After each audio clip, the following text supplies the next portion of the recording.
Fast break opportunities. Jared Dubois trying to draw the foul. Threw up a tough one. Rebounded by Matt Holden. The Zags are down by 8. Ranked number 13 in the nation. Cole Tong, three-pointer. That's long. Rebounded by Davis. Not a bad shot by Cook. No, he's sat on the bench a long time. He's got to get a little bit of rhythm. He's got a couple of free throws, but give him another couple of looks because that ball was right on line. He was very capable of making it. There's Hamilton again spinning on Foster. And he traveled. 5:02 to play. Mantisto or Rob checking in for Gonzaga. Coach going with some pressure.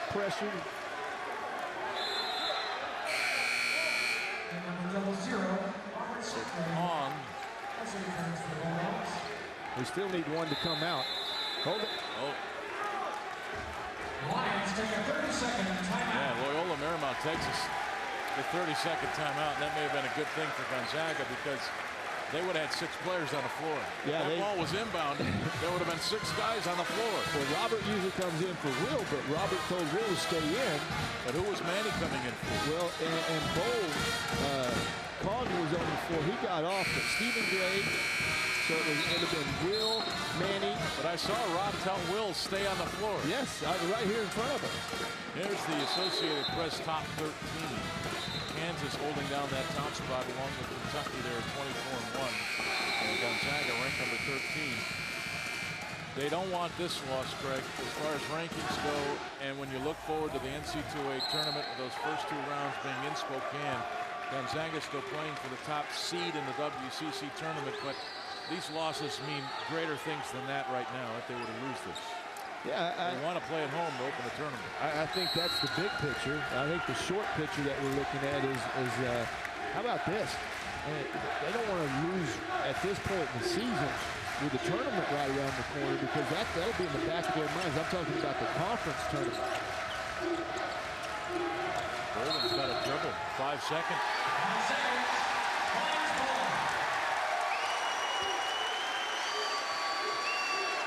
That was just a mishap by Matt.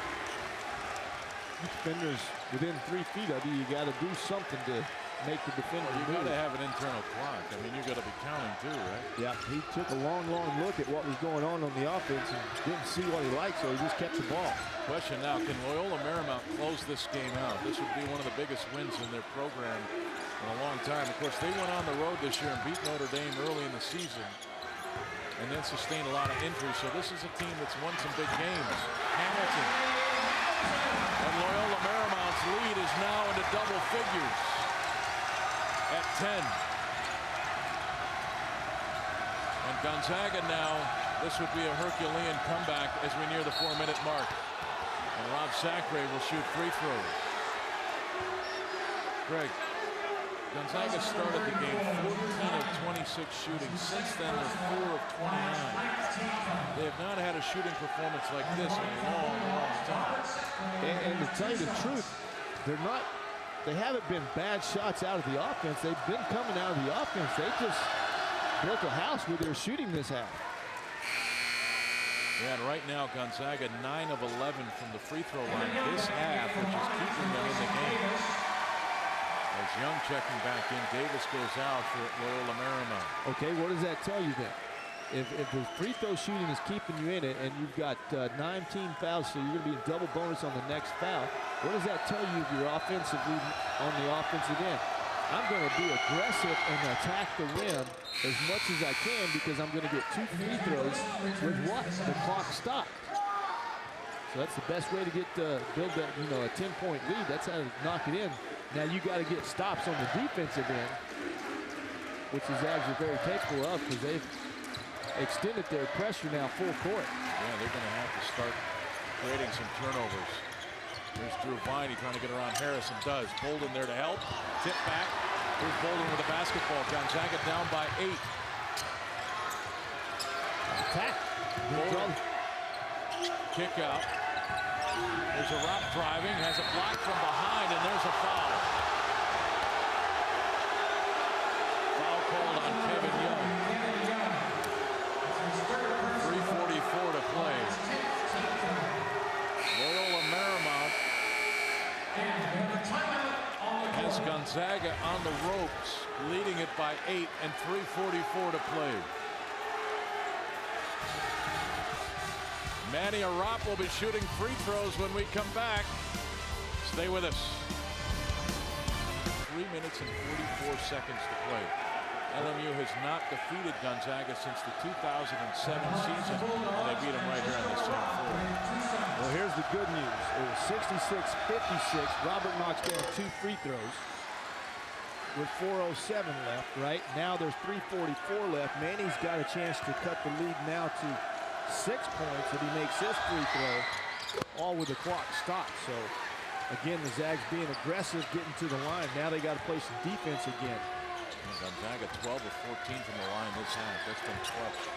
Back to a 6-point game now with about 3 minutes and 30 seconds to play. They try to trap Teal. Teal playing with 4 fouls, and he calls the timeout. So Gonzaga's defense now trying to ramp things up a little bit and create a turnover. Very least, maybe they get the foul on Vernon Teal there and get him out of the game. Well, they did a nice job. Elias is going to show hard, right? And when he shows hard, Steven keeps pursuing, right? And takes so Vernon can't split the defenders. Take that away from him. They trap him. Now he's at midcourt. You got him in a perfect place, no man's land. And Vernon does a nice job of recognizing it and calling timeout, because if he tries to split him after he's picked up his dribble, that's an offensive foul waiting to happen. Let's reset this for everyone. If Gonzaga wins tonight and are able to win Saturday against Pepperdine, they would clinch at least a share of their 10th consecutive West Coast Conference title. Now, only UCLA of the 60s and the 70s won 13 in a row. UConn has 10 in a row from the 50s. And UNLV has 10 in a row from the Big West. And there's Gonzaga. This would be a historical season, but they got to win tonight. This is an important game. If they lose, it opens the door again for St. Mary's in Portland. And this season is far from over when you're talking about the #1 seed in the West Coast Conference tournament and a regular season title. Here's Hamilton with 8 on the shot clock. Harris there defensively. They'll try to shoot it over Harris. That's off. Arap with the rebound. Here's Matt Bolden near side as we near the 3-minute mark. Bolden to the rim, the lay-in. And it's a 4-point game. Here come the Zags. Well, tough defense. Great offense that time by Matt Bolden. Tough defense, though. That's two stops in a row now. You know what? You get complacent sometimes when you're the team with the lead, and you start playing like you see them out around the perimeter. Dubois driving, got his own rebound back. Max Good is beside himself. He wanted a foul on that drive on Dubois.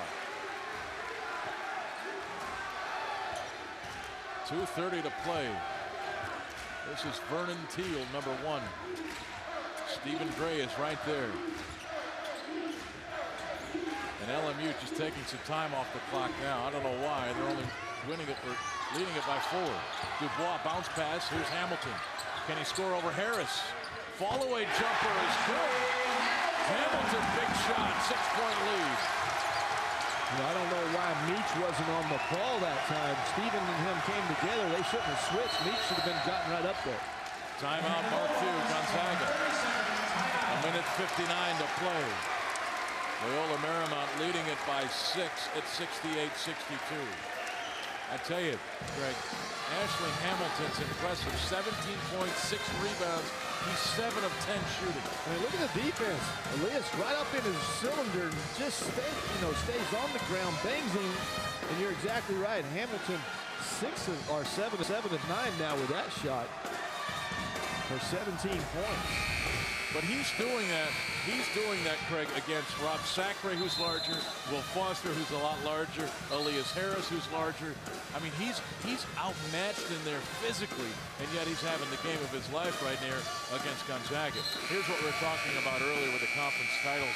UCLA with 13 in a row, Connecticut and UNLV with 10. If Gonzaga's able to win another regular season title this year, they would tie those two great programs with 10. And of course, this is the longest current streak right now in the nation. But a long way to go if Gonzaga doesn't win this one. I've seen the Zags persevere a lot this season, come from behind victories. Man, if you don't have faith in them for what they can do. Hit by a rock. LMU basketball. That ball would have been Gonzaga's if Roth was able to keep